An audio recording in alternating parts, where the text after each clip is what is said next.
Hey there, everybody. JhN here, and my beautiful son, Oliver Holden Hain, joining us for a little bit as we break down the difference between what the Buddha referred to as attachment and what we know as manifestation, or using the law of attraction to call into or attract a particular reality or experience.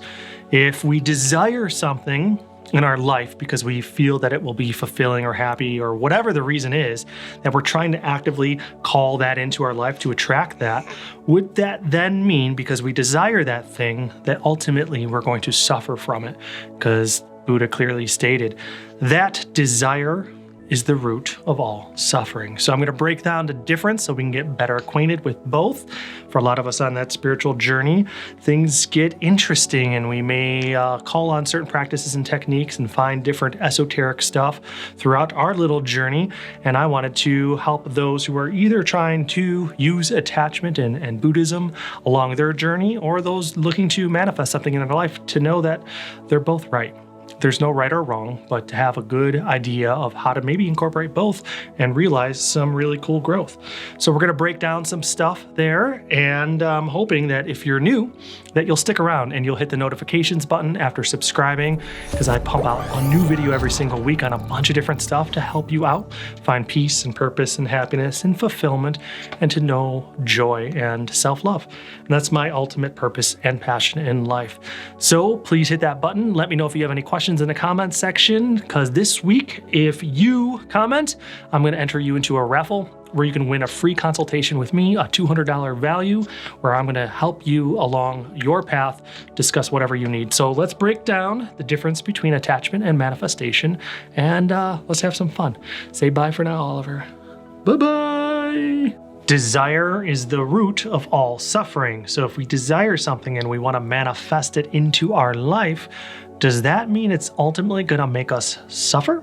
Simple answer, no. But let me tell you exactly why.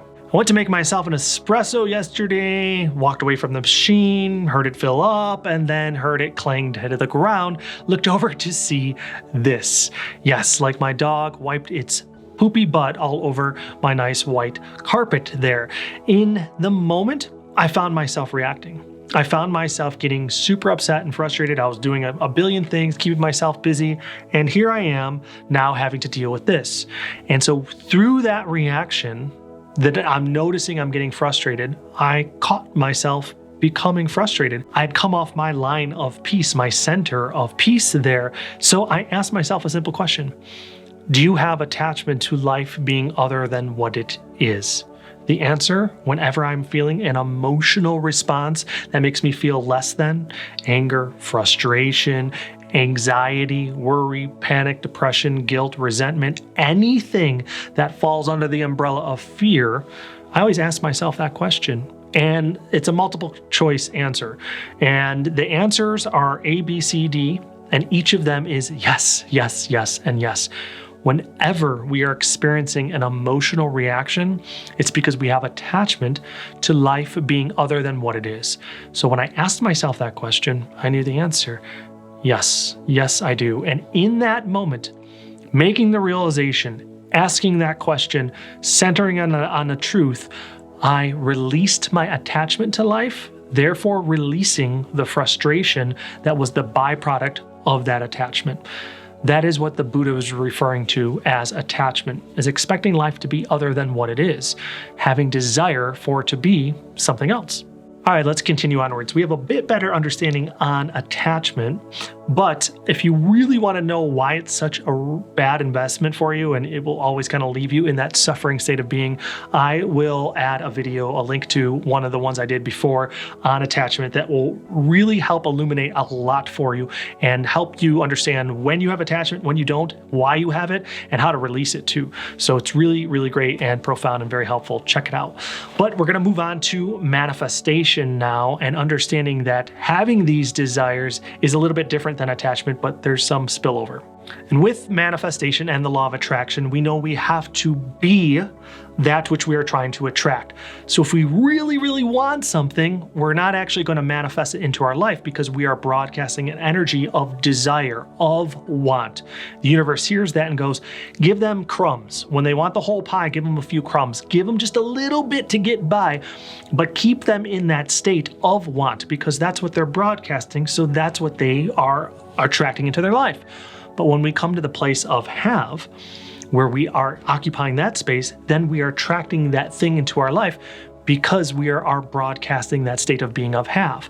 Well, what is it to have something? Well, it's being grateful for it, being present or aware or mindful of this thing in your life and knowing of that thing and elevating your knowingness, your emotional state to being grateful for it. And that's what you're broadcasting is the gratitude for being or having this thing in your life, therefore attracting it into your life. So you see that attachment and manifestation, true manifestation, they kind of coincide a little bit because you really don't want to be attached to thinking that this thing is going to fulfill you.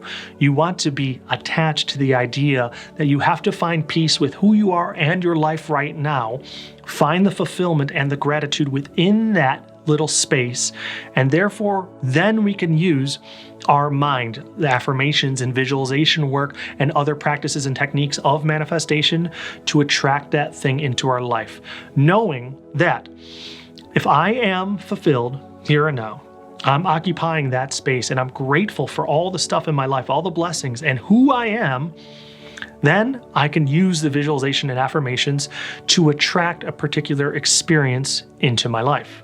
The key component I want to hit on again is finding the fulfillment within presence and gratitude here in this reality and knowing that I am fulfilled. And therefore, the thing that I'm trying to manifest, dream house, car, wealth, money, success, it won't fulfill me further. It's not like I'm going to hit some new level of gratitude. I'm actually just really, really grateful now for who I am and what I have. And that new thing that I'm calling in or attracting into my life, it's just a new experience for me to enjoy that will provide additional gratitude and presence. Not better, not worse, because we don't have attachment to it being anything other than what it is. It's kind of like if I go into a restaurant and I have a really awesome full meal. 12 courses, I'm sitting there, I'm rubbing my belly at the end of the meal, and I'm very content. The server comes up to me and goes, would you care for dessert? Well, the Buddhist in me would say, I don't care either way. I don't care if you bring me dessert. I don't care if you don't bring me dessert. I don't care if you bring me dessert and you pick whatever dessert is on the menu. I'm going to be at peace with whatever comes my way. But the manifestation mind goes, well, I don't need dessert, but maybe I would like to enjoy a particular experience. It's not that I need this thing, but let's see what you have for dessert. You may look over at the dessert menu and say, you know what? I'd like to experience that. Then you place your order for that using visualization or affirmations. And so you see, either way, it's not good or bad. It's just a different way of finding that peace and awareness and gratitude within your reality in the now. Now, with all that being said, I know there is a clear defining difference between having zero attachment. That is an enlightened state of being. But to use manifestation as a practice or technique to help us elevate ourselves towards that space, I think is a beautiful thing, because this is a gradual ascension to that state. We are not taking an elevator up our spiritual path and just arriving at this zero attachment space where we've gone through the 9 jhanas and we are at 1 and we are on the brink of enlightenment. It's going to take some time to get there. And I know that's my goal, and I know that's a lot of other people's goals out there. But to use manifestation in order to help myself and to propel myself onwards and upwards is what I'm doing at certain times in my life. The evolution of a soul is a very slow and gradual ascension. That's kind of the point, because along that journey, we're going to really learn and accept and marinate in the different lessons that help us to ascend. So there's no right or wrong way. You can be of that Buddhist mind, you could be of the manifestation mind, as long as you're finding the tools and practices and techniques to elevate yourself every day and you're feeling better and finding more gratitude and more peace, then you're doing something right. You don't have to quantify it or qualify it. Just be at peace with what you're doing if it's making you feel better about your journey here. Because eventually we're probably all ending up in the very same summit. And that summit, we are reuniting with or within our divine nature with God. So I wanted to share a bit about this. I hope you guys found it helpful. Again, be sure to comment if you want to enter yourself into a raffle to win the consultation with me. And let me know if you have any questions. I love talking about this stuff. Let me know your thoughts on what we shared here in the video. And I hope to see you guys during the next video. Again, if you want to learn all about attachment and how you can learn a ton about getting a better understanding about it, check out this video right here. And if you want to learn all the steps from manifestation and benefit from that, then check out this video right here. Thank you guys. Be well. I am supremely grateful for you.